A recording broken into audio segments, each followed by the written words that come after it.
Tell me your name. My name's Craig. Where did you grow up? I grew up in Mount Vernon, Washington during my most formative years. What did you play when you were a kid? I played soccer the best, and I rode BMX before snowboarding. Is snowboarding like playing? Snowboarding can be like playing, but to me it's more just like living. How is it like living? Snowboarding is just like living because you have fun moments and harsh moments. You get scared. Some days it seems like you're just working, and sometimes you're just having fun.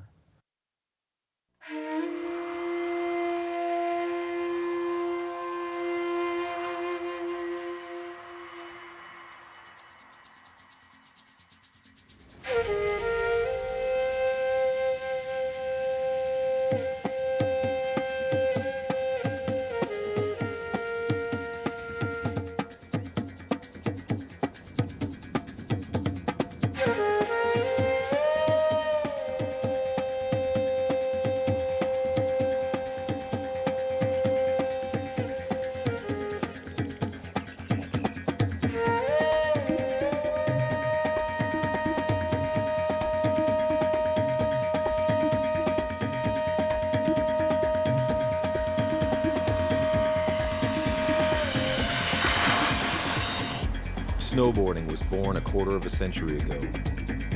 Frozen waves of powder became endless oceans to ride. For a few athletes, it became a lot more, as they left resorts behind in search of adventure, riding big mountains. It's pretty much just you and a board, and it was pretty much up to you to make it happen. The soul of the human being that is interacting with the mountain and snow can come out and connect. That's how you connect with nature, and all kinds of incredible things happen. Growth and endorphins and highs and changes of life. It's the unknown, it's not knowing what's around the corner. It's pushing yourself to a limit.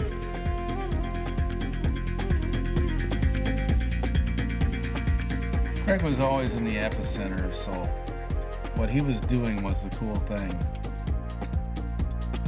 You look at the slope and you watch where Craig goes. He finds the perfect contour lines, the way the hill was meant to be ridden, and he works it better than anyone else you see.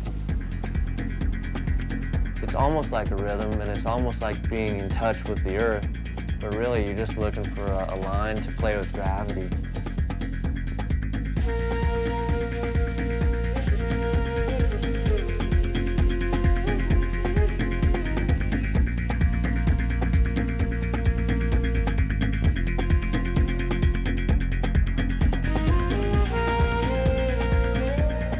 I've had somebody explain it to me that what I do, it's an escape from real life. It's a way that I can go out there and just be on my own terms and escape the harshness of reality.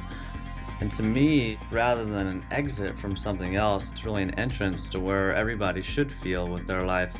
It's like you're really in tune with the type of person that you want to be, and you're comfortable with who you are and your position in the environment, in the world, and everything that defines you. It seems to be all lined up where it should be.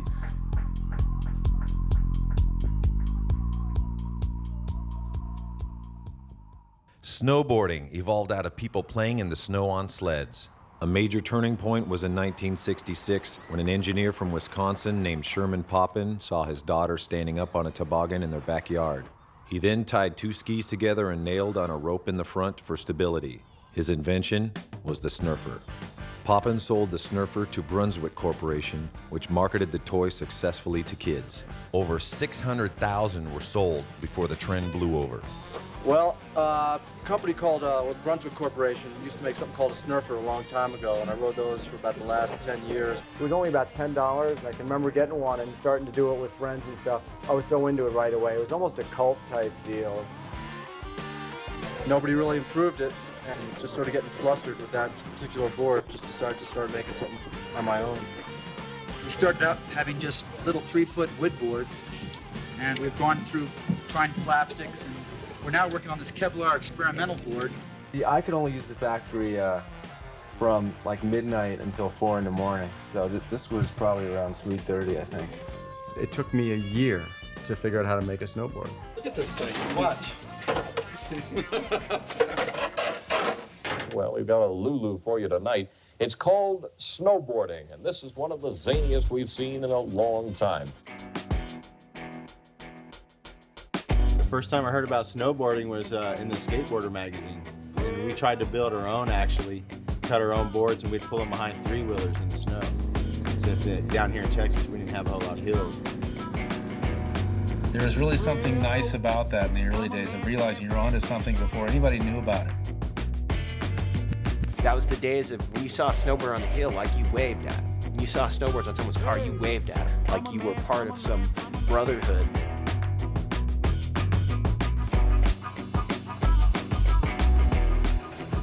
Well, the early days of snowboarding for me was just learning how to ride down the hill.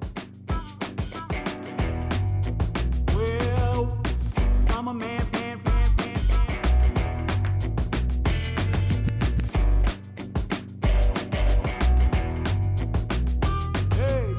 It was so wild back then and so free, and people just pretty much, whoa, here comes the outlaws.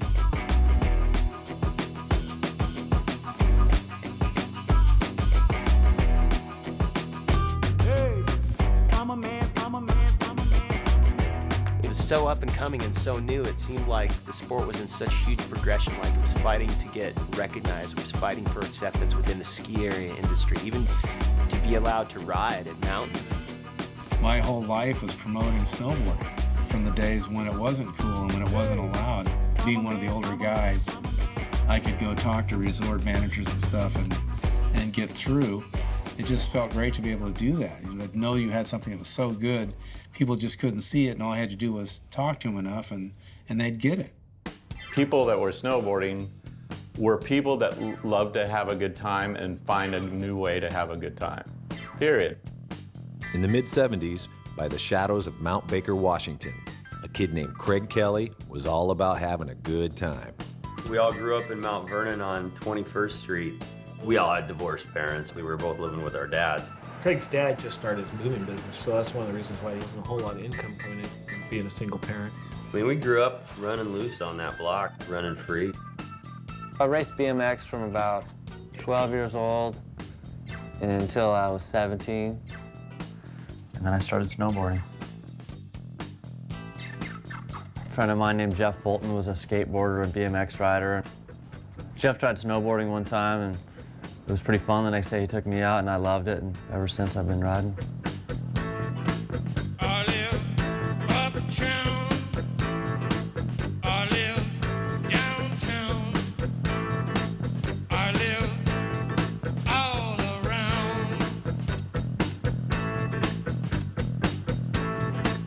I had money. I had none. I had money. I had none. But I never been so broke that I couldn't live. Well, the first snowboard I used had a rope on the front that connected to the nose of the board, some sort of stability up there. Had fins on the bottom, like a surfboard, only they were metal and they didn't work very good. We had no instruction, no idea of what we were supposed to be doing. It didn't feel like skateboarding, it didn't feel like surfing, it didn't feel like any of that. You're doing it for the purest motivation possible and sacrificing, because it's costing you money to do it. You don't have a career. You can't go to work every day if you're going to snowboard or surf, either one. You have to commit, and you have to commit to being broke and having a shitty car and basically putting your whole life on hold to do this holy thing. In 1983, only a small group of riders dared to tackle Mount Baker's sheer size and adverse weather. Craig, Jeff, and Dan were soon joined by Carter Turk, Eric Swanson, and Mike Ranquet, forming what would become one of the most legendary posses of the sport. The Mount Baker hardcore was really some words to describe a feeling that some friends had at the time. What the fuck is this world? Run into you, didn't leave leave a message, at least I could have learned your voice one last time. Daily minefield, this could be my time by you. Would you hit me? Would you hit me? It was back around 84, 85, 86. If it was raining, we still rode. If it was icy, we'd go hiking somewhere. We were dedicated snowboarders, and we were always up there. This could be the day for my head or beside me. I just need to stay.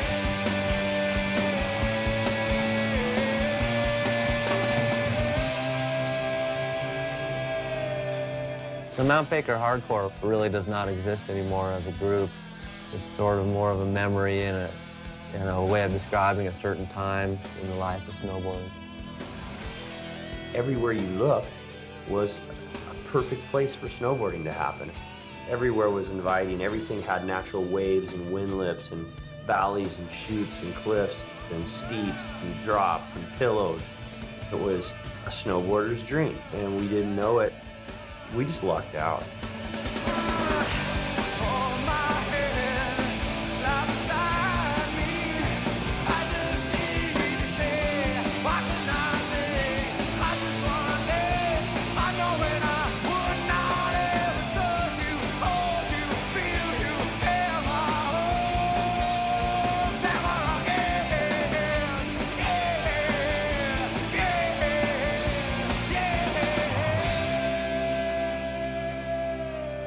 It's just like the sole beginning of what we've had, you know, be the end and the in-between.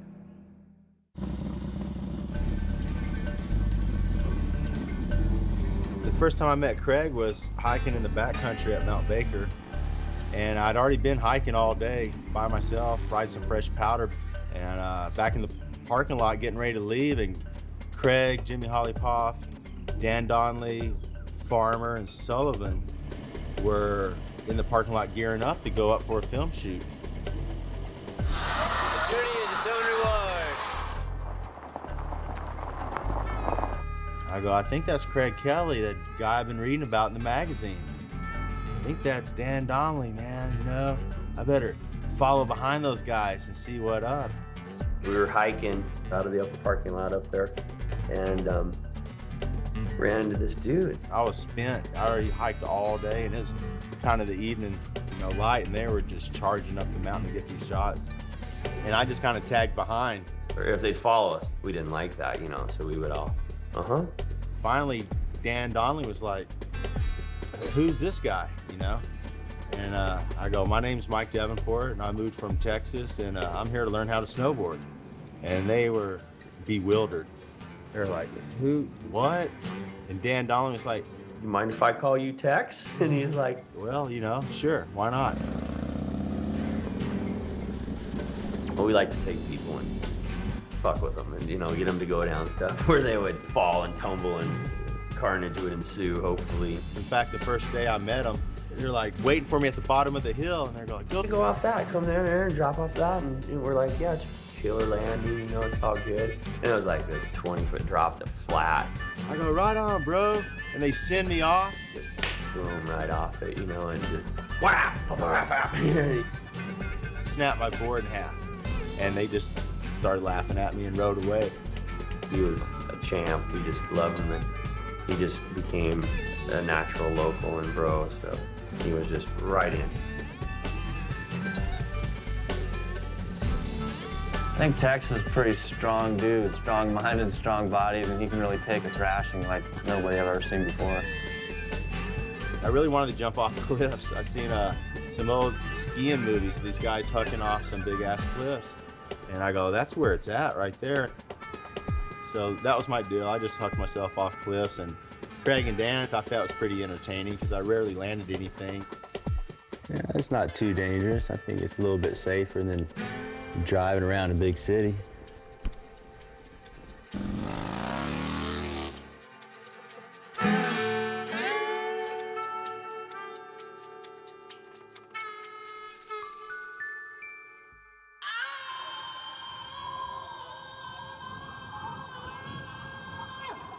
The biggest revolution was actually when the skaters came into the sport.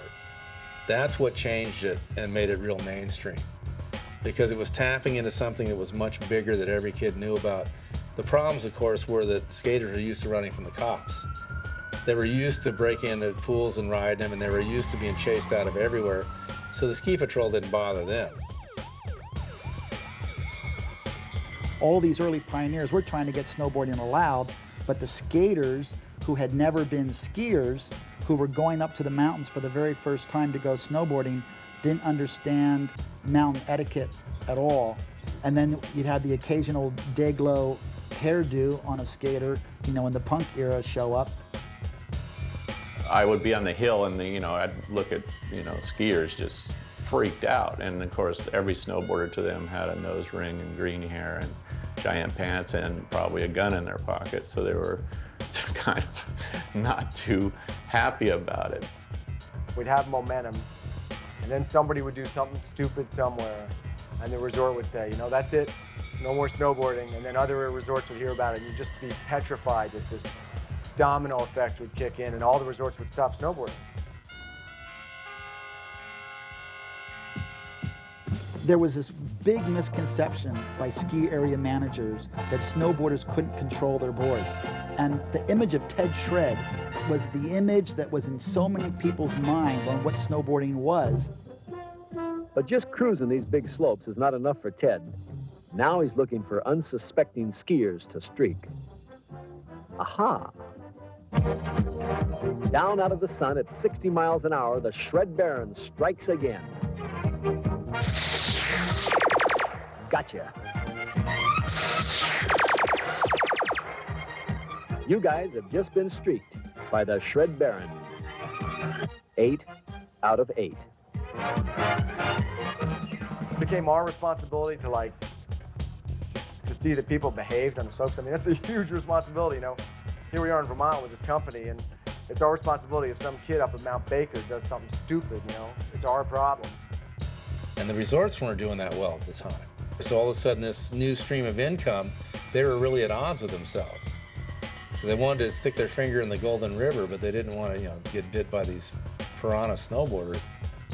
All of a sudden, it's like ski industry visits were up thanks to snowboarding, and the trade associations that didn't even want us at the shows were patting us on the back and putting us on the board of directors and this and that. So all of a sudden, we were like, yeah, Jake, you're the man.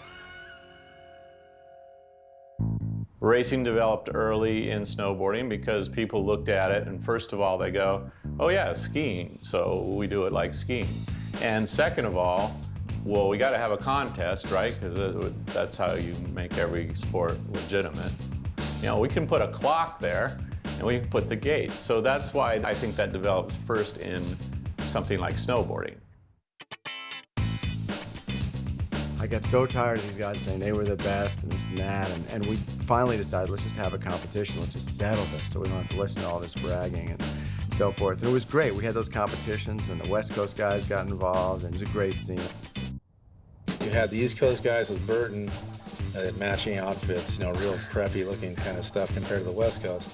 Then you had Sims, who was like the rock star, and he'd had a name for himself in skateboarding, so in a lot of ways he was the first superstar.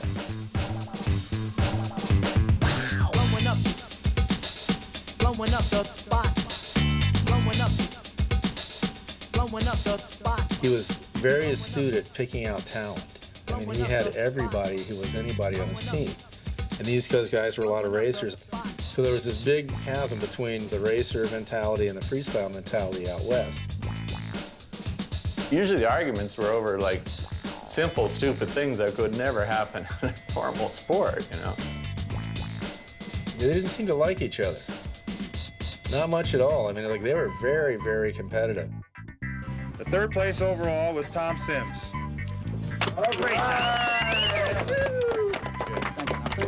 Hold it. Scratch that. I made a mistake. Third place overall went to Jake. But Tom was very, very ambitious. He wanted to be number one. Jake was very ambitious. He wanted to be number one, and there was only room for one number one. Second place went to Tom Sims. So there was just this natural rivalry between Burton and Sims in every way imaginable. Everything was a giant competition. In hindsight, clearly, it was beneficial to have that competition. I mean, we pushed each other, and that was a super positive deal. Hell-bent on promoting the sport they created, Jake and Tom were traveling the United States selling boards and setting up races. It didn't take long for one of them to cross paths with Craig. The talent that drove Craig to compete and win in BMX races quickly translated to a passion for this new sport.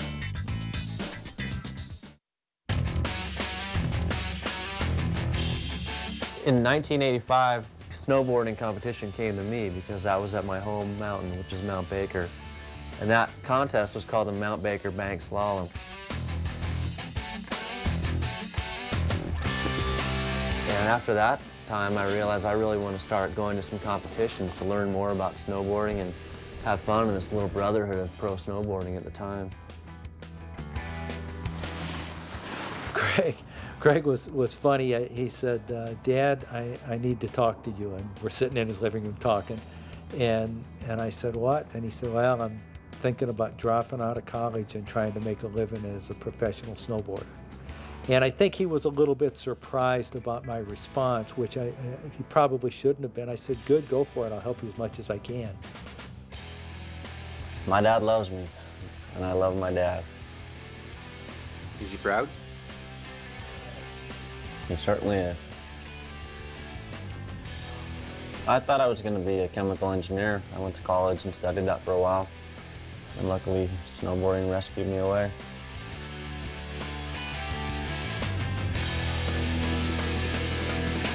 For being such a free soul and being such a free spirit, he was also the first person that brought true discipline to the sport.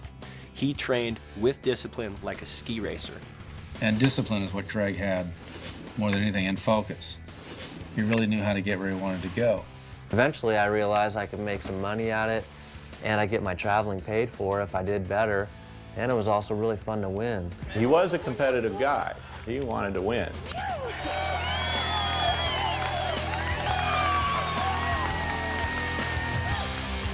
Craig Kelly came up to me and said, you know, is there any way that I could be on the Sims team? And of course, I had seen him ride, and I handed him my snowboard.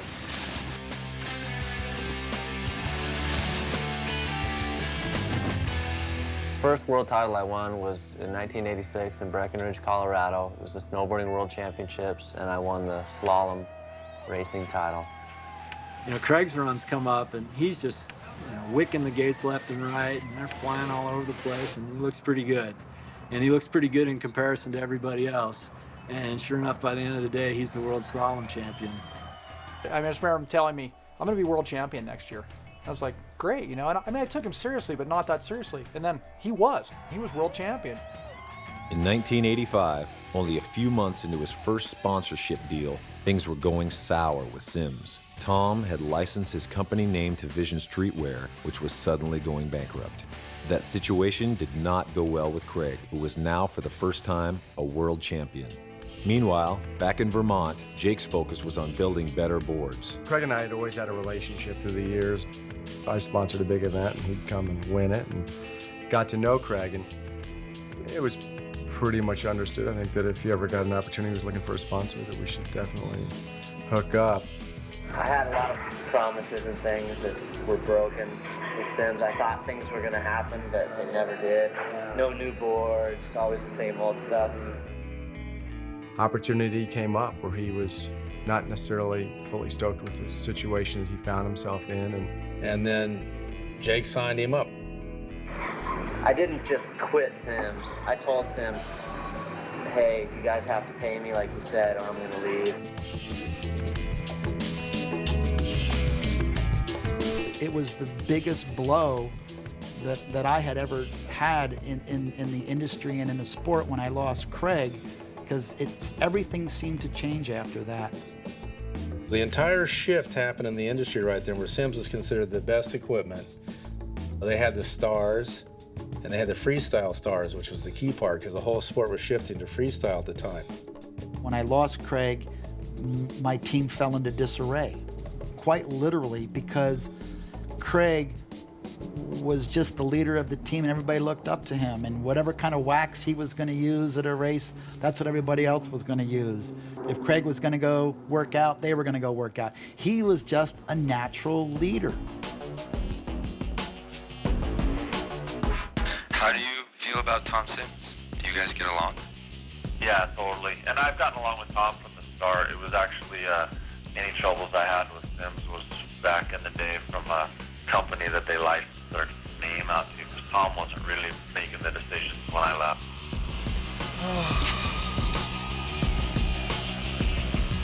Nobody can blame Craig for wanting to double his income and still do what he loved to do.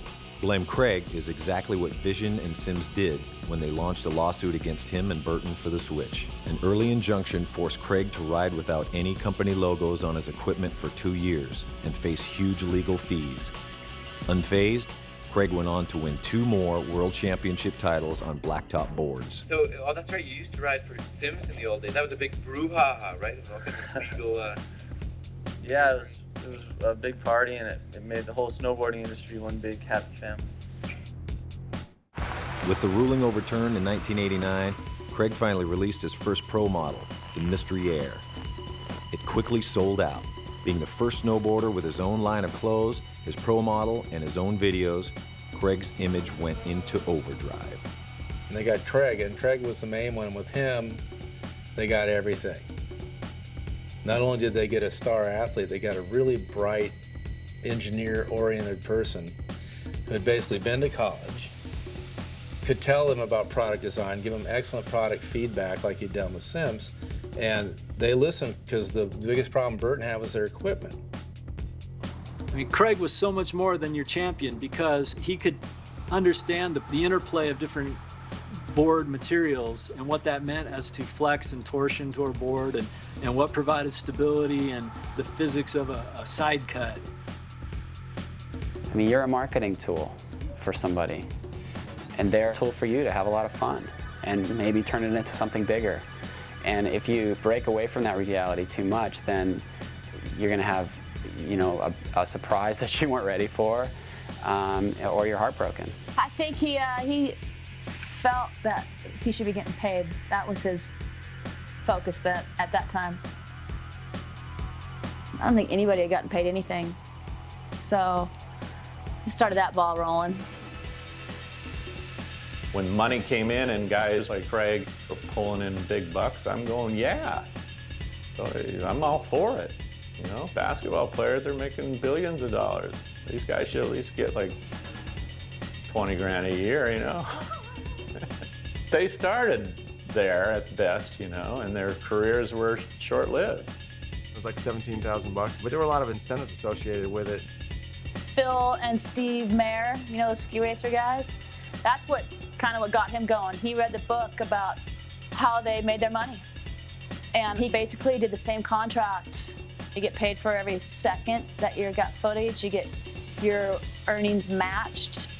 You get your photo incentives.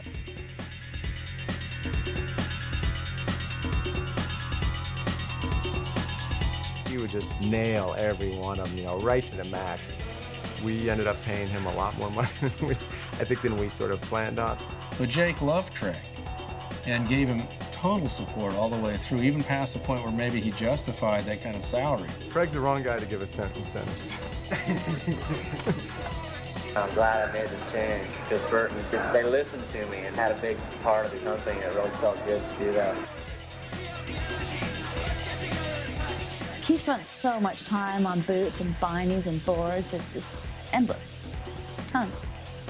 Here we are at a big contest somewhere, this booze flown and whatever, and now he's staying back at the room and working on his bindings, you know. All of a sudden, Burton's got the momentum, and they start developing better equipment because of Craig's feedback. That's when the whole balance of power shifted. I think Jake was like hungrier, harder, nose to the grindstone, really making it happen. Tom wasn't like quite as focused on that level. I didn't relate well with non-snowboarders and non-surfers, so I had a lot of my surfing buddies working with me. So when the surf was up, we all took off, and that's not a good way to run a business, but That's all I knew at the time. And he started riding for us, and it was just a revolution within our company, and I think a revolution within the sport. With 3 world championships behind him, the soft-spoken, clean-cut newcomer from Mount Baker suddenly became the poster boy for the industry. The Air model, designed on Craig's specs, was becoming one of the all-time most successful brands ever. His humble and quiet personality only added to the mystique. Entering the 90s, Craig was now the uncontested leader of the sport. Let's get together and wreck shit.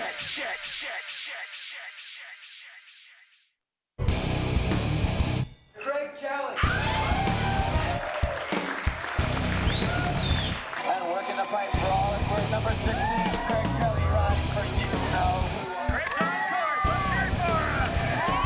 With his signature line of gear, his multiple wins, and the media attention that ensued, Craig's matching incentives skyrocketed. At the age of 23, the kid who grew up poor for most of his life was now the first snowboarder to have earned more than $1 million. Craig Kelly out of Mount Vernon, Washington is up next. Now it's a Craig Kelly who's standing by. Craig Kelly is probably the most consistent rider in the whole world. Craig thrives on the word competition. That's what's made him a champion so many times over. Now Craig Kelly really pumped up the volume here. A lot of big moves for Craig Kelly. Another nice run for Craig Kelly. There's one word that is not in Craig Kelly's vocabulary, quick. He's been riding about 6 years now. 4-time world halfpipe champion. You got to look for this guy in any kind of halfpipe situation. Craig Kelly pushing himself there because not only is he competing against Andy Hetzel, he's also competing against himself.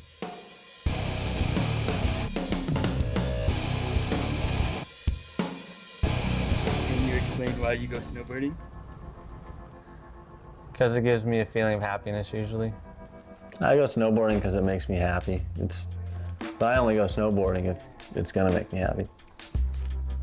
If I know the conditions are right, I know I can just go out there and be happy. So it's no contest. I want to be happy, so I go snowboarding. Lets me get in touch with my inner happiness. I get excited for good conditions or just a fun moment. I like being in a quest for the powder. That's all I want. I like working with lines where you don't have to put forth any resistance, but if you do, say you carve harder, you get more out of it. I like playing out of bounds.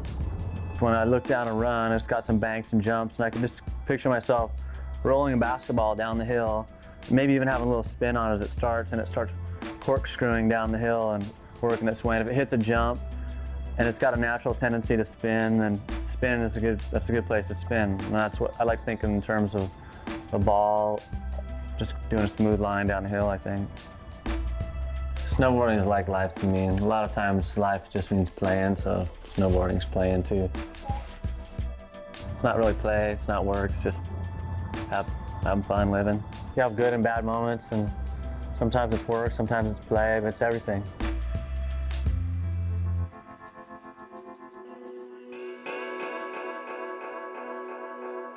Craig also had incredible style, and that's what set him apart more than anything for me, as far as just being incredibly, good to watch, as far as being graceful and fluid.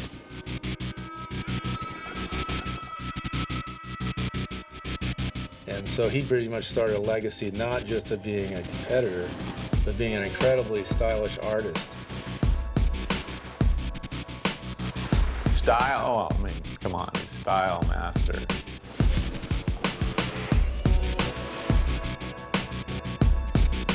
He was Mr. Smooth.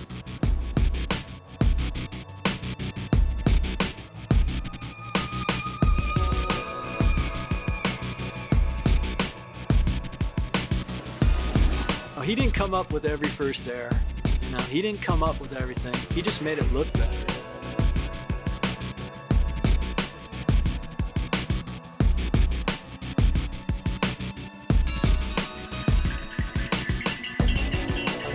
Craig's unique and natural style was now making him a media superstar. One-on-one on a fresh powder day, you wouldn't know it. All you needed to be Craig's friend was to share his passion for the ride, and he would always push you to ride better. one day I'm riding for these little companies, getting to go to events here and there, and the next thing you know, it's like, okay, pack your bags, you're gonna be gone for 6 months. Welcome to the land of Burton. Here's your guru instructor, Craig Kelly. From the very start, from the first days, he knew that I was uncomfortable with this whole new program. And Craig took me under his wing and he taught me the way things were gonna be. This is how you do it. You can't have your stance like that. This is why. And it was a revelation to me. Took a trip on a bus that I didn't know. Met a girl selling drinks at the disco. That truth comes back when you let it go. Seems complicated cause it's really so simple. He could convince you of anything because he had the logic behind it where it wasn't arguable. And I believed him.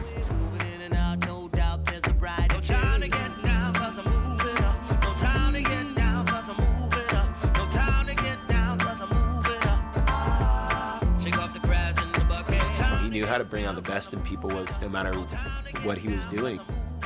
He was like my big brother. And then all of a sudden, like, it just exploded into a traveling circus. I'm bound for Japan.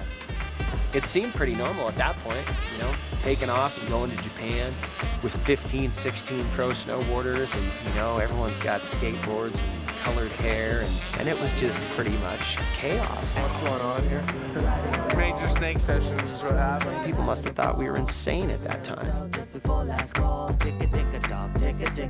He was the core, so when they saw Craig, it was like God was showing up in their country. I know it's not that simple. I know it's not that hard. It was my first time in Japan. Everybody wanted your autograph. I figured we signed well over 1,000 autographs a piece over the whole trip. Shake off the grass in the bucket. Time to get down, cause I'm moving up. No time to get down, cause I'm moving up. No time to get down, cause I'm moving up. Shake off the grass in the bucket. We were starting to do all these tours of different mountains, and it was thousands of Japanese wanting you to go off of the icy kicker, and we were burnt out on it.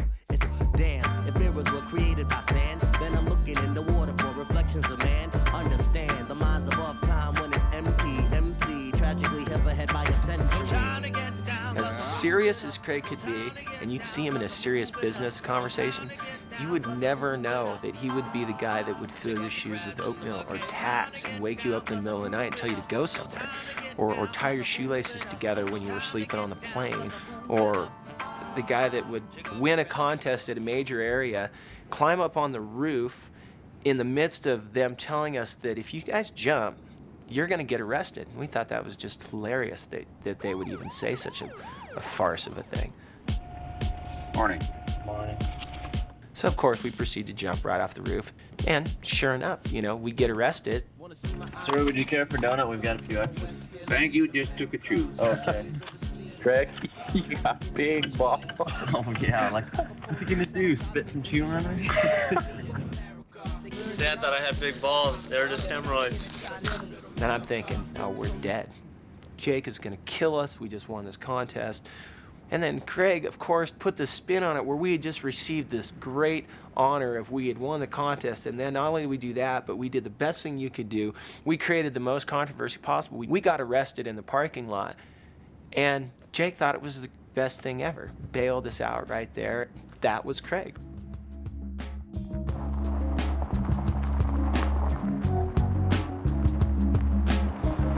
I guess we were in Roslyn to film Scream of Consciousness. Stealing down an alley on a cold, dark night. I see a halo in the rain round a street light. I stop and look and listen to the sound as the raindrops penetrate the silence all around. I remember it was bitter cold. I think Red Mountain was shut down. It was like 25 below zero or something. And typical Craig style, there was no way we were just going to sit around the motel and not do anything.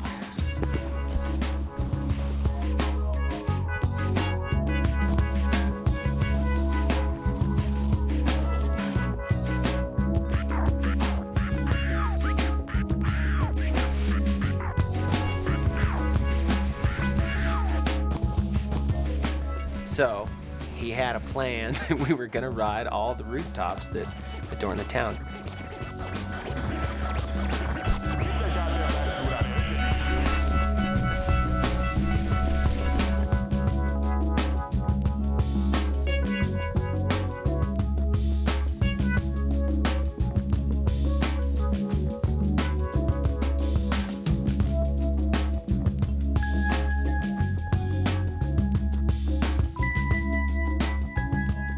My theme for the year sort of turned out to be ride as many roofs as possible. The only thing I could think about was I gotta find more roofs to jump off now that I can't go to that contest.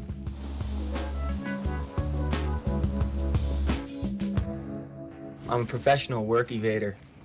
That means I work as hard as I possibly can to avoid working in any situation. Would you say that you have no job right now? No way. I work hard. And it means a lot of walking and a lot of standing. People don't know that, so. I'm a snowboard guy. He goes around snowboarding, I guess. Is that a tough life? Occasionally. When is it tough? Jeez, I don't know. I guess it's not very tough. It's not very tough, eh? I've known Dan for about 15 years. Well, let's see. We started out just riding, and then we started competing, and then they took note of us, and then we had to compete to get paid a little, and then we did the World Cup thing, and then we shifted gears into filming, and then... Next question. How would you describe how his mind works? Diabolical.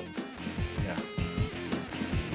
It was all about mass pranks and having fun and constantly trying to set each other up. Well, he's really good about putting on his professional face. He knew how to turn it on. Because everyone was like, oh, Craig, you know. And back to our world or our time, there was all kinds of antics going on. And, oh yeah. Can't be like that. Only you're the real Craig.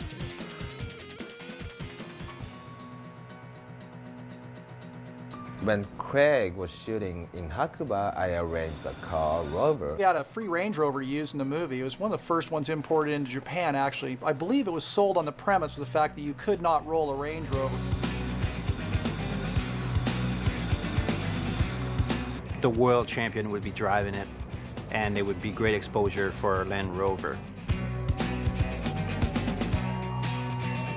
And when I first met Craig, he was quiet, even shy.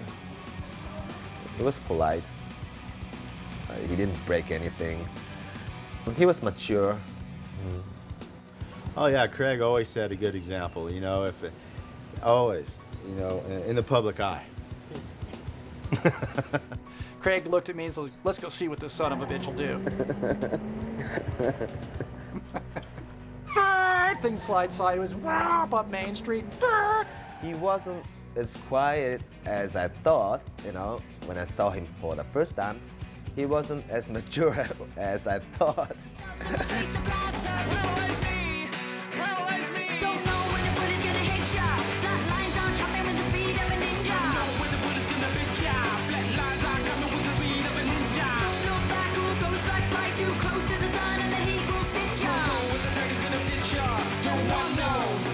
Going up and down the street doing power slides. We think there was 17, 18 power slides that occurred there. And then we, of course, going to build up more speed for the next one. And then I kind of felt the whole thing going over. Sound of breaking glass, going down the road upside down, sparks flying. I'm just like, oh shit, we probably killed somebody.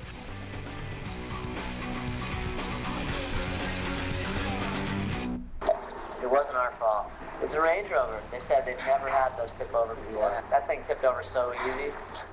It's just a little tiny dent. That door's still shut. Burton sticker By the is way, the still Burton working. sticker is doing quite well. There's just a bit of bad luck. So we put it in neutral, we pushed it down Main Street, parked it behind the building in the rice field, went and had a hot tub.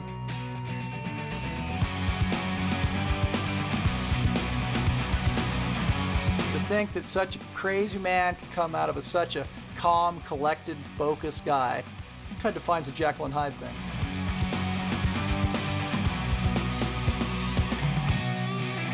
After a few days, Jacques Oiseau called me and said, "Hey, Demi, Rover rolled over." And I was saying, "What do you mean? I didn't get the meaning." You know, Rover rolled over. Sorry, Hidemi. What's your name? Rover. What are you afraid of? Hidemi. I asked everybody to come back to Tokyo as soon as possible. And we went all together to the client. the head guy for Range Rover's like, could you please explain how accident happened, you know? I'm just like, oh God. The insurance was not going to cover it because he didn't have an international driver's license, which is by far the only time I've ever seen Craig remorseful, ever. Now he's kind of bummed because like $55,000 car he thinks is going to be coming out of his big fat Burton savings. So he goes back, rolls into the AAA where you get an international driver's license, backdates the form a month, hands it to the lady. The lady's just started. She says, do you realize, sir, that this is only going to be good for about 11 months instead of 12? He's like, that's just fine. Gets it, faxes it to Japan. They paid the bill. I think it cost me $10 to wreck that car.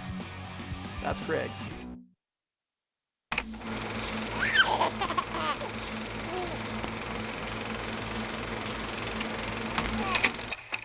Ebonite special, brown, kind of a wide stance, but it's the personal 300 model, rated for, B-rated for speed on the highway, I believe.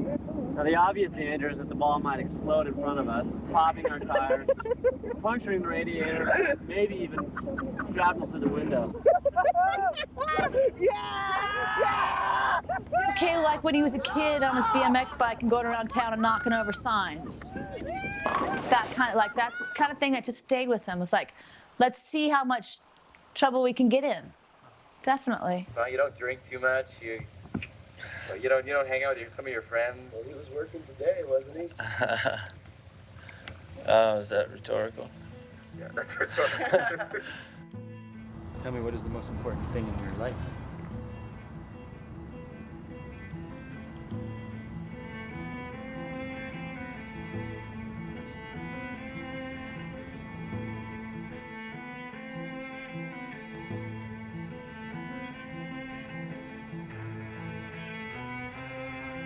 I don't know.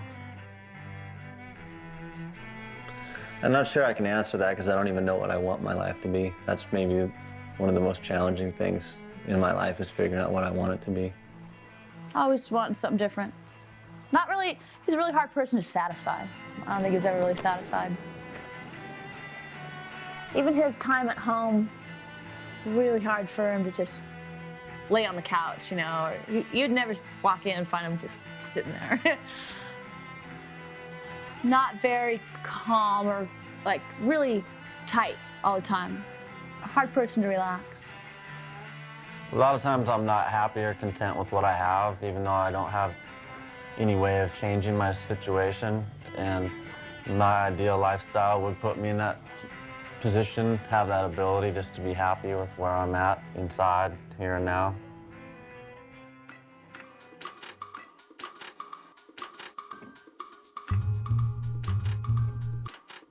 In the mid-90s, partly fueled by an out-of-control stock market and dot-com frenzy, the sport reached critical mass. Hundreds of new companies were created, bought and sold, or taken public. Everyone was coming on board in an attempt to cash in on the new trend. With its original rebellious and free-spirit image well-suited for baby boomers, images of snowboarding became the favorite tool to sell anything. Yes, in Innsbruck, Austria, air and style competition, $50,000 of major prize money.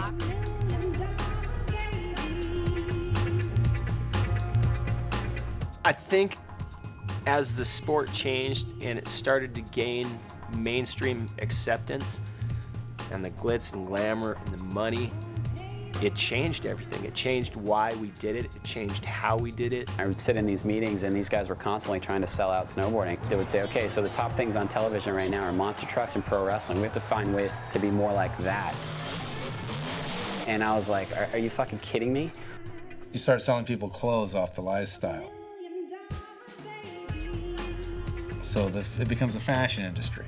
It's one big learning curve and you're going through it and you're trying to roll with it and trying to keep some kind of integrity and soul, but at the same time you're kind of doing what you got to do to like make money. Snowboarding can be a job, and I try not to let it be, but it is. Yeah, I've sold out. Anytime you make a compromise in doing something you love, I think you're selling out, and I've made plenty of compromises in my snowboarding to make people happy.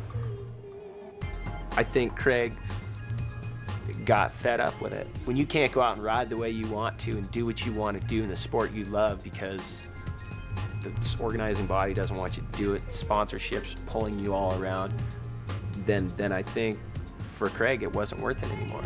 And you know, I think he was one of the very few ones who had enough balls to stand up for it and say, this is not why I'm here, it's not what I wanted to do.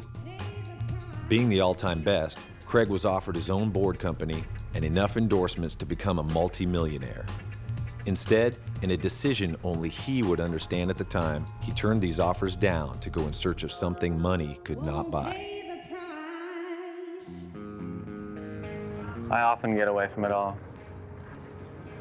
I just follow my bliss. Whatever feels interesting to me, I just go do it. Traveling with his friends in countries that had never seen or heard of snowboarding created its own challenges. I like traveling to third world countries. Even though in Iran it was totally restricted what we could do, people kind of live on their own terms a little bit more in those places. They just appreciate living for the moment a little more. Now considered the ambassador for the sport, Craig was going to have fun with it.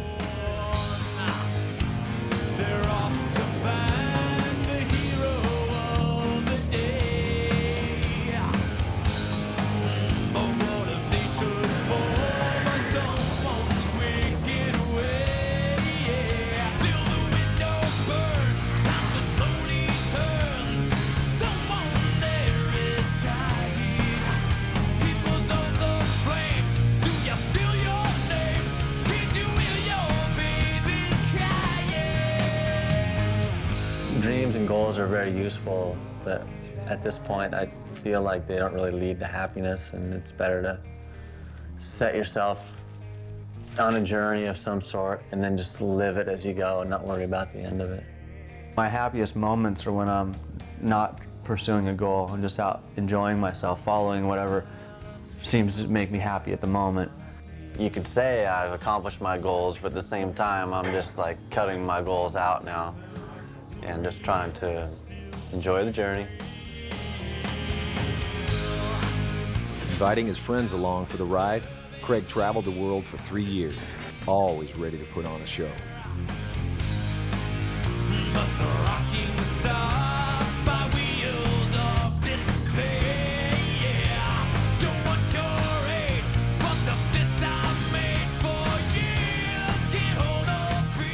I snowboard.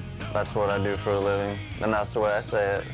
When the customs guys or the border guys ask me what I do, I say, I snowboard.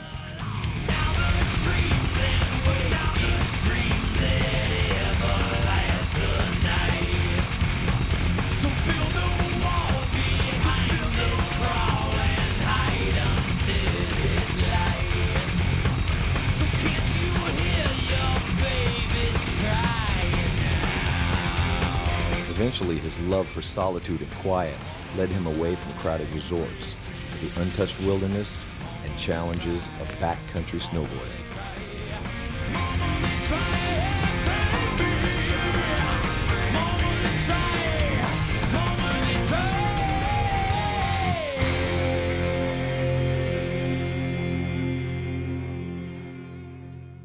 For a while, professional snowboarding seemed like a lot of fun to me. But now at this stage in my career, I'm thinking more about really just enjoying the purity of snowboarding, why I fell in love with the sport to start with. I said, I'm going to stop competing. We're like, you know, you're a pro rider, buddy, you know, we're going to pay you. If you were going to be a pro snowboarder, you had to compete and you had to win. And there was no such thing as free riding.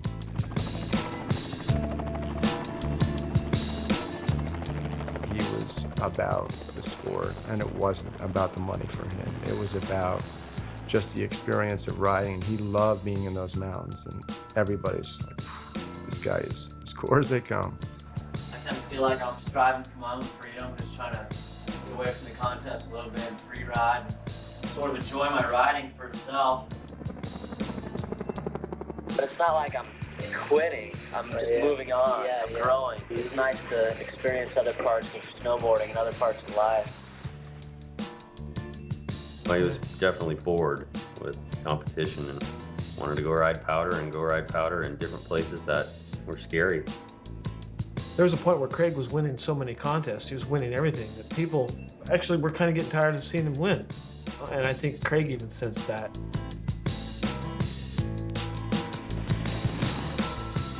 I guess I like free riding. It's a category of riding. I like free riding.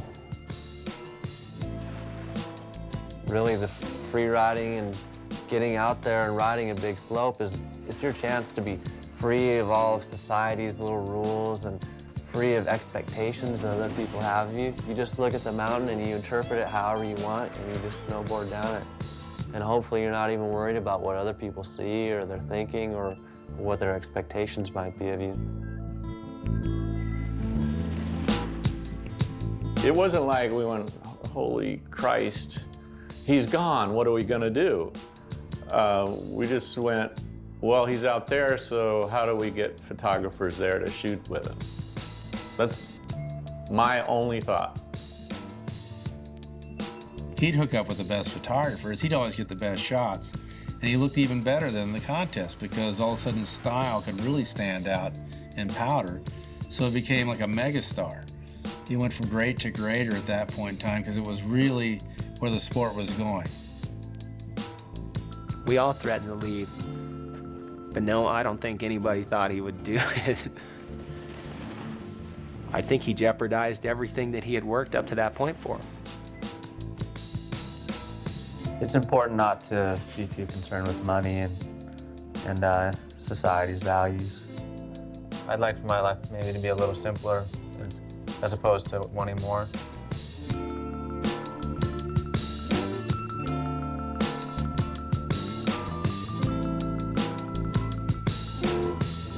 Is it wrecked? I don't know, man. You do a nice powder turn off the backside of somewhere, it's exactly the same. No corporation that owns the magazines or owns the board companies or anything has changed how good that feels. It's just that a lot of people have cashed in and sucked a lot of money out of it and turned it into something that it isn't necessarily, like a fashion show. But who cares? It's up to you to preserve the soul of anything you get involved with, no matter who else is doing it or what they're doing with it. How many, like, your professional obligations, Burton? Like, do you have to work a certain amount of days? No, I don't have to do anything anymore. That's the way we worked it. I used to make a lot of money from them, but now I make a little bit and I have all this freedom. Craig Kelly went from racing to the half pipe, so the whole industry went to the half pipe. Then Craig Kelly went free rider. What's free riding, you know?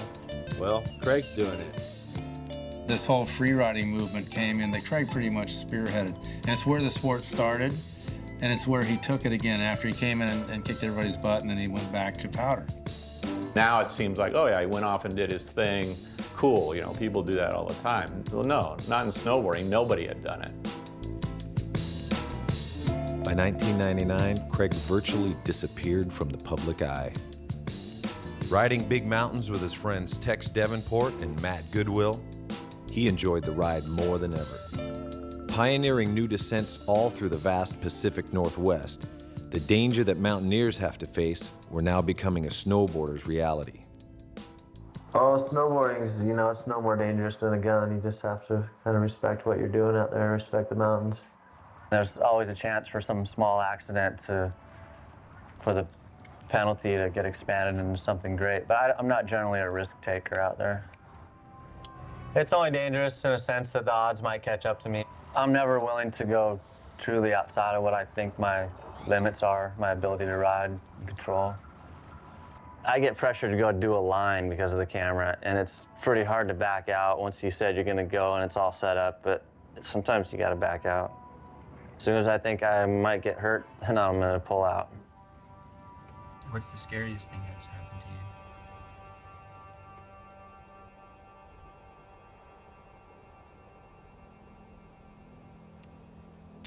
I haven't really had anything truly that scary happen to me.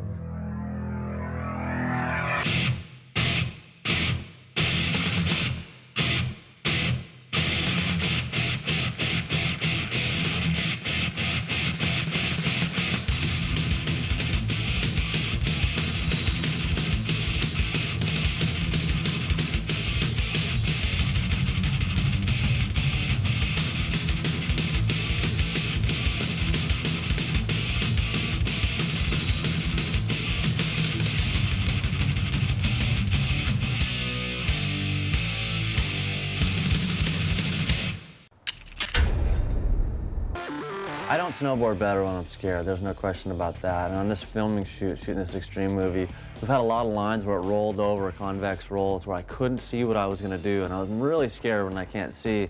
But as soon as I get over the edge and I can see my cliff and my landing and my steep line, then all the fear goes away. But until I see that line, there's a lot of fear going on for me. Well, I'm a person that's always been scared of heights, and I'm scared of exposure. I don't like being exposed to dangers that I may not be in control of. If it's a big cliff or a big crevasse field that I may not be able to stay out of on my run, then I get really nervous about that. Once you become confident in the mountains and you sense what is really dangerous and what really isn't, then I think fear is what keeps you in line in the areas where it's kind of gray and you're not sure. You might be in a place where there might be an avalanche or there might be a crevasse opening up. And that's where fear keeps you on sort of the safe side. And there's definitely times when that keeps me alive.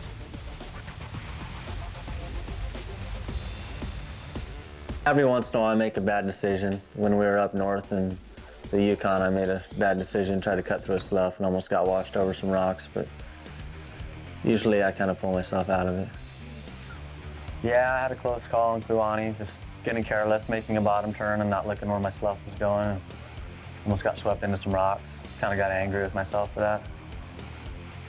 My scariest experience was, my latest one was just kind of riding down a chute that I'd done 2 days before in 2 feet of powder, and then all of a sudden there was 3 inches of powder on top of ice the second day, and it just wasn't cool. I didn't like it. I have had close calls in the helicopter before. The pilot just more or less crash landed. I was scared. Hiking between an overhanging cornice and a big cliff on the other side and having to get out to this line and not quite being able to do it and having to turn around. It's a bad feeling.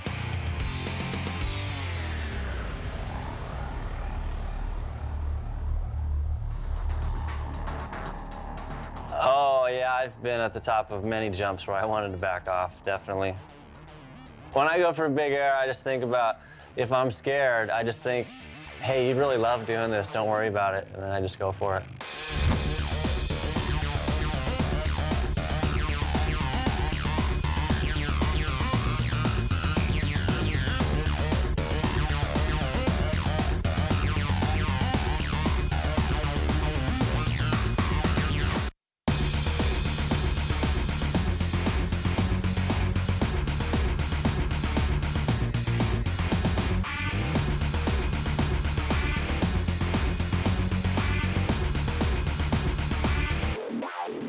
The obvious danger is an avalanche out there, or a cornice could fall down and create an avalanche on the slope. And in that situation, you either want to be on a small, narrow slope that doesn't have a lot of snow volume, or you want to be going really fast so you can get out of there. Some of these big mountains don't really give you either option. Sometimes the videos just don't capture the gnarly moments we're in with some of the snow conditions or hazards, but Craig, he would ride in exposure when he knew it was going to slide and he knew he was going to have to, haul butt through certain situations. He never was afraid to lay it on the line.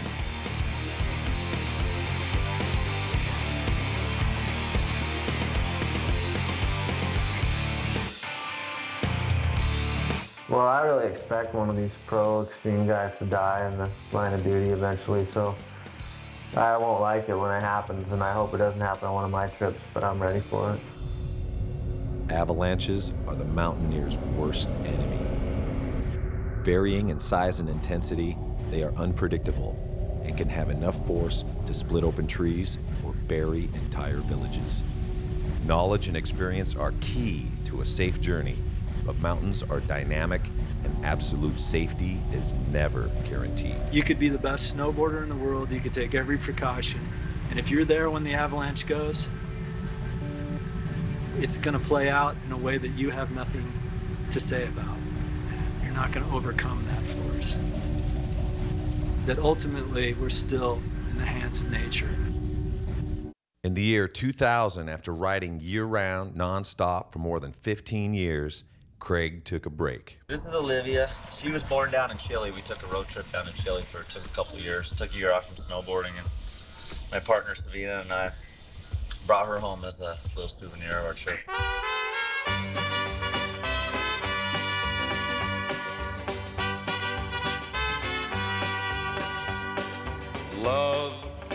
is a burning thing,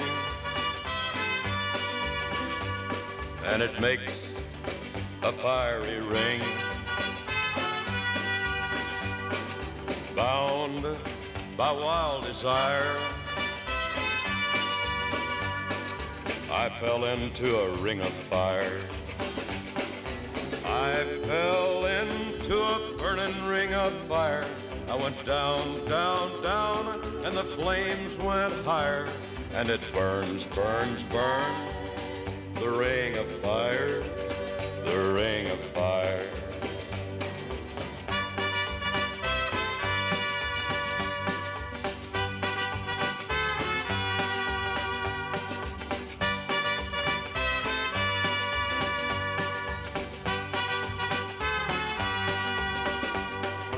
I fell into a burning ring of fire. I went down, down, down, and the flames went higher. And it burns, burns, burns, the ring of fire, the ring of fire. The taste of love is sweet when hearts like ours meet. I fell for you like a child. Oh, but the fire went wild. I fell into a burning ring of fire. I went down, down, down, and the flames went higher. And it burns, burns, burns, the ring of fire, the ring of fire. I fell into a burning ring of fire. I went down, down, down, and the flames went higher. And it burns, burns, burns, the ring of fire, the ring of fire. And it burns, burns, burns, the ring of fire, the ring of fire, the ring of fire, the ring of fire. His whole setup in Nelson with Savina and Olivia and his yoga and everything, he just seemed very comfortable. I just sensed that, that was a different place than Craig had been before, and I felt he was actually really happy about it.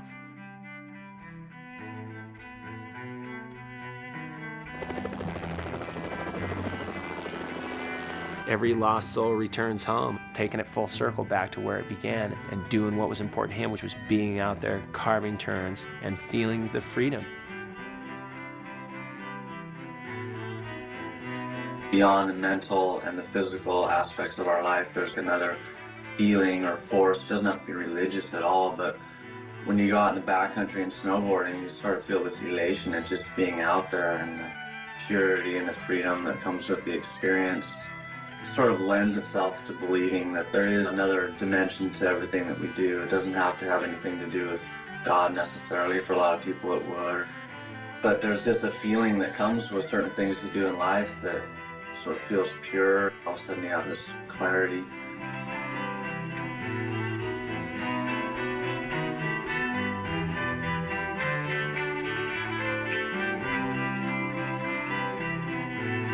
I plan on snowboarding more and more quietly. More and more quietly? Getting away from everything? Not away, just doing it quietly.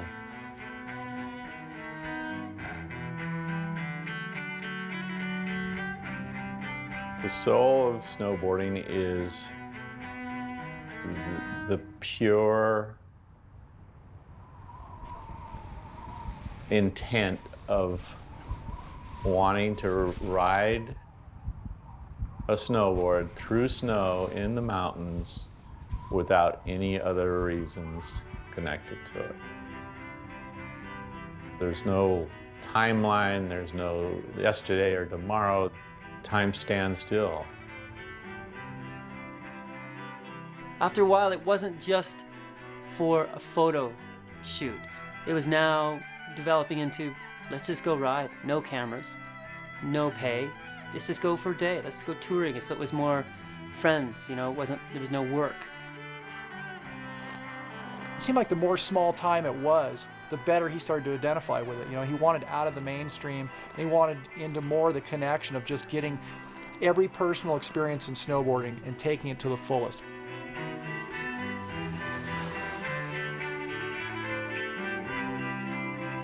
Craig changed people's perception of what was important. He made people think that, are we out there to carve turns and the freedom of expression and to throw powder and to be out with your bros riding? Or are we all just corporate sponsors?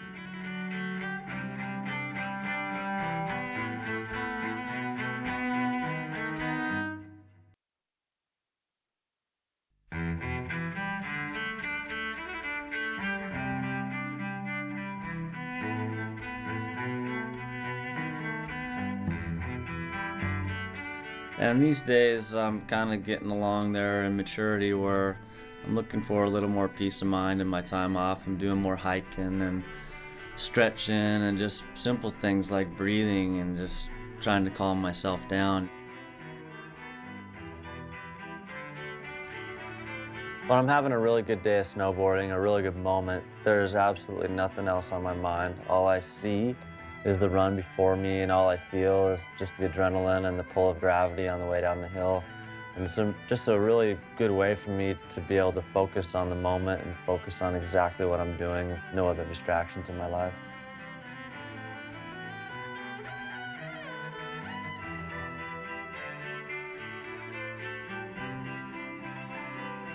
I think we are nature, and we naturally fit into the scheme of nature, but we create our lives in such a way that we start fighting nature, and we fight the way of the universe. And sometimes when I'm out there snowboarding, I feel like I line myself back up. I'm there at the moment, living for the moment as purely as I possibly can be. And it's one of the few times I really find total happiness on my snowboard. He wanted to take that feeling and that freedom that he felt, and I think he really did. He wanted other people to experience. It's one of those sensations where he knew the freedom that it gave him, and I think he had aspirations. If he could just make other people feel that, then he was doing the right thing.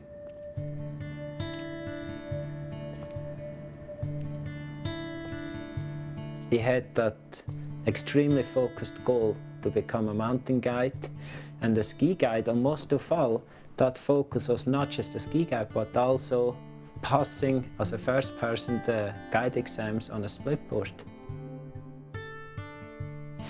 I talked to a couple of people that are doing the exams about snowboarding guiding, and then talking about Craig specifically, and they weren't into it, not at all.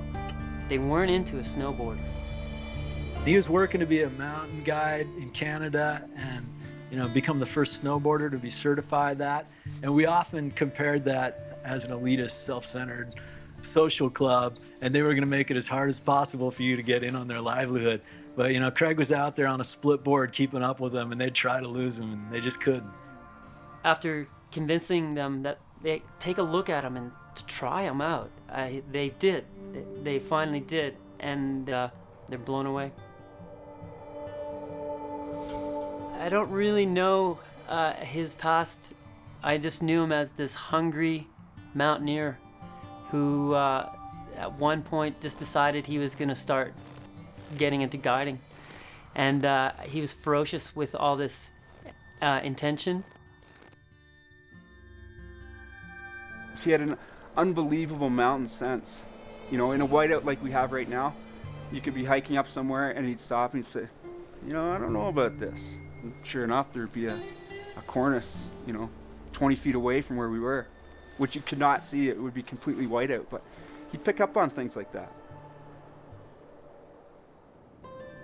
When he was getting jerked around from the sport or whatever else was happening in his life, that was to teeter the other side of the scale. It's really good if you're an aspirant guide to go look around, get into big terrain, and you're really fortunate if you can hook up with other guides to train you. I can't remember, it was probably December before he came up here. He contacted me and said, hey, can I come up, and I would really like to learn from you. And I said, of course.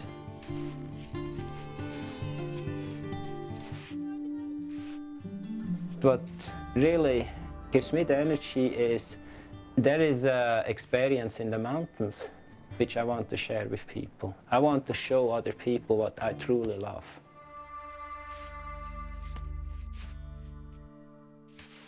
It's a sacred place. It's the place I want to be, but it's also the place I belong to. It's the place where I learn about nature, but I also learn a lot about myself. You're in the middle of nature and you're real small, and you kind of find out who you are and what you are, and that all those little problems you left behind in your mundane life are really nothing to worry about. Even though you may not want to acknowledge it at times, part of the drive in the mountains is the small percentage of reality that you could die.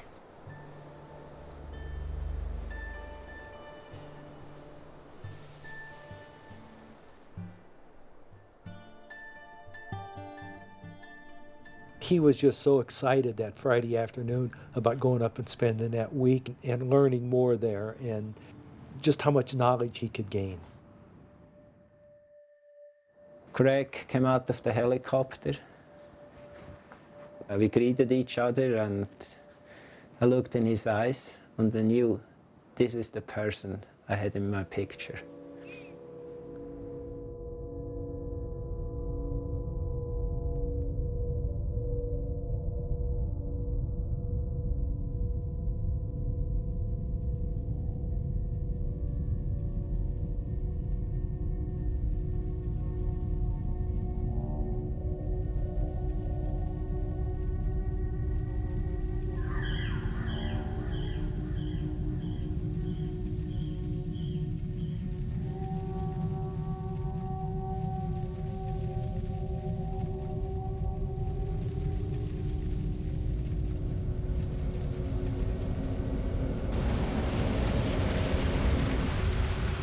Got a call from Sarah, my partner. She said, there's a big slide in Revelstoke. I said, oh yeah. So then I went online and that's when I read Durand Glacier. I sat back and I said, is that where Craig is? So I called Savina probably about 6 in the evening, and Savina said it was where Craig was. And she didn't know whether Craig was okay or not. On the way there, I kept probing the snowpack. It didn't give me any signs of weakness. Then the fog started to roll in. There was a flat bench. Then I thought, I'm going to the end of this flat bench, and we regrouped there. Yeah, the next person was about 20 meters behind me and made a settlement which triggered an avalanche. That avalanche triggered a second avalanche, and by then the shock wave was so big that there was so much energy in the air and in the ground, vibrations, that there were two guys standing on top of the fracture line, and they were thrown on the ground. My phone really started ringing a lot, I said, he's up there, he's probably doing a rescue. He's digging, he's probing, he's doing first aid, this is what he's trained to do, and calling home is not part of their training. They tried to locate many people as possible, probe, left the probe in, called another person over and said, give me a probe and you shovel here, and moved on. So that we had as many people as quick as possible located, and in every probe, which is in the snow, somebody shovels. The question is not you anymore, the question is these people. And you're strong, you don't even realize how powerful you are. Yeah, about 14 minutes we had everybody located, we had the first people out already, and people, they were buried. They shook themselves out and started to search. He was the highest person there when it broke. He was the person at the bottom when it ended. Somewhere between 2 and 3 steps, Craig would have missed it. He'd have been above it. Whether he was trying to ride it Whether he was caught and taken under immediately, you just don't know. But it's an accident. They happen. Mother Nature's got incredible power. You don't have control over your destiny, and you might as well do what you love doing and just roll with it. I've known Craig a long time, and I've seen him do huge things. Bigger than Ben-Hur. I would never thought he would have got caught by an avalanche. He was Superman.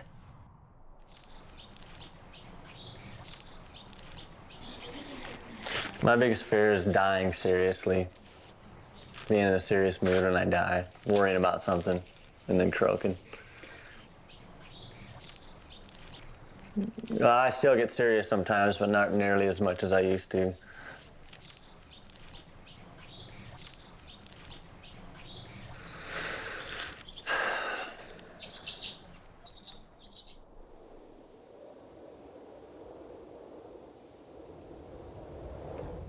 As a general rule, it's better to just be living for the moment. Why? Because if you plan ahead, you might just not make it that far.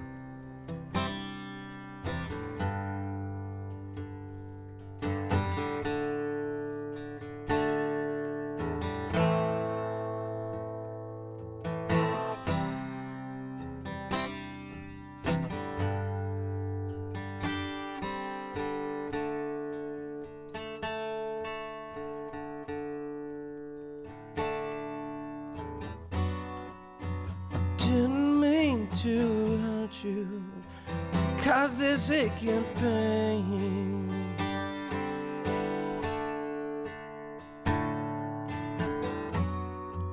I had my own ambitions, had it out to sing.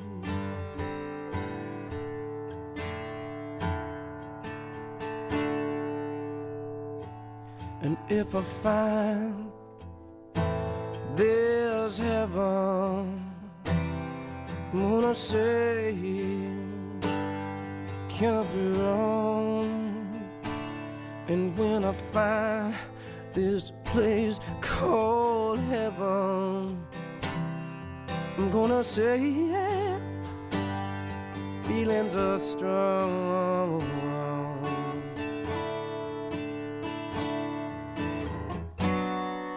I wore a real strong smile, and the kids were screaming wild.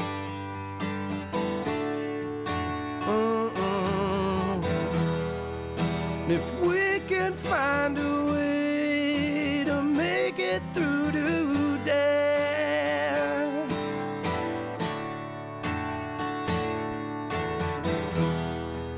and hold my hands out high, is this satisfied?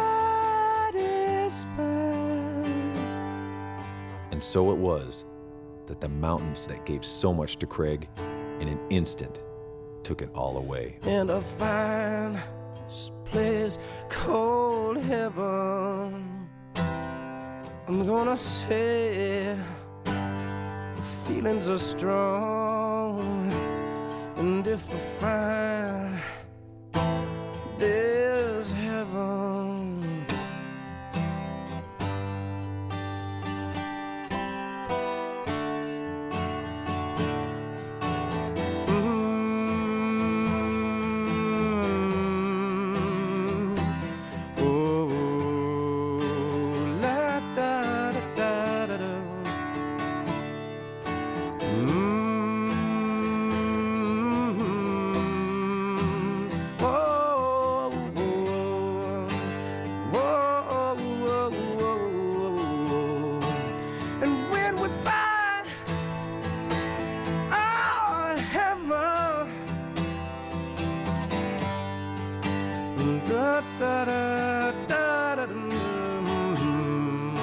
I'll find this place called heaven.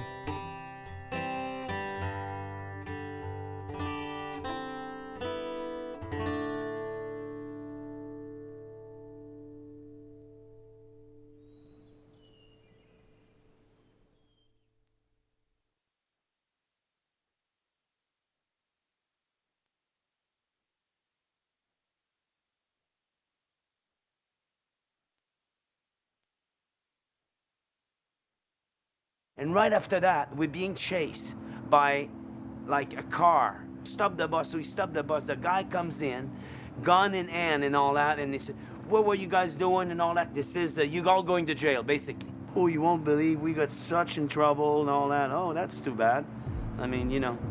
Yeah, our trip up north was a lot of fun. They were at dinner with these people, and they were kind of being quite rowdy to them and just trying to get involved with them. And it was a German tourist group, and they had been talking to the girls, and the girls didn't talk to them back or something, so they got drunk and they got crazy, and they busted out some wax, and they wrote all this German jokes all over the thing, and the joke I remember seeing, I woke up, I looked out, I see all the Germans around this car, and across the side in huge, it says something like, what do you call a German girl who won't put out? Guten Tag. Guten Tag. And they didn't think it was funny, and it turns out they're ambassadors for the German Tourist Bureau. I think they insulted them, not purposefully, but got pretty rowdy with them and assaulted their girls. I'm not exactly sure. They wanted to deport Craig, and they wanted to never let him back to Canada, and it was a chaos, basically. Chaos.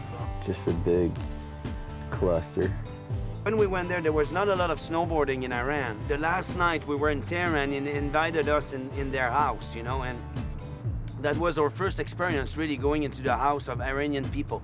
We come in and there's 6 girls waiting for us, mini skirt, the whole thing. So we all go, wow, like they were all over us. I mean, we just had a blast, it was fun.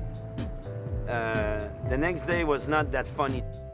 So as we're laying there in the seatbelts hanging upside down, Craig, someone asked me, what is the one thing you remember about Craig Kelly? Him looking over at me and going, well, looks like we're taking the train to Tokyo, and just cracking up. And I couldn't believe he said that. There's all these people in the back, they're upside down. So I run around, open the back door, all these Japanese just like flies out of a pill jar. They all just go running out. They're all hiding behind everything. We're like, get over here. We're trying to rock it back up on its wheels. And the short, really pissed off little Japanese guy coming down, just pointing at Craig, screaming, I'm going to call the American consulate. I'm going to pull your passport. You will never come to this country again. And he's just livid. It was not a big deal. Like, some Kiwi girl were working at the hotel. About 5 girls were working there. We all, I mean, I got my hair all cut up and all that badly too. The girl that cut my hair was so drunk. And the big TV just smashed into the floor, like destroyed. The girls were totally out of control too. Those girls, I mean, I talk about the girl a lot because they knew how to party. So 3 o'clock in the morning, the cops show up in our room and all that. Again, you all going to jail, and we go, okay, we're getting used to it at that point, but with a bit of money and all that. We were all young and rowdy, and it was a new free spirit, and we'd roll into a town and cause, do more damage than good, but, Craig was more of our spokesman and just the mediator. He, by the end of the trip, he's got the owner of the hotel laughing with him and, saying, oh, you're okay, it's cool, don't worry about it, and it all worked out. But that wax didn't come off. Defacing the tour van and thereby offending the individuals in it was very rude, and I would like to apologize to you and everyone that suffered from my actions. Your people had a job to do, and I was completely out of line for ruining their already demanding journey. I came here for the same reason that other tourists would, to experience the beauty that abounds in the area firsthand and have no right to spoil that for anyone. Please accept this apology and do not hesitate to contact me if there's anything I can do to make amends.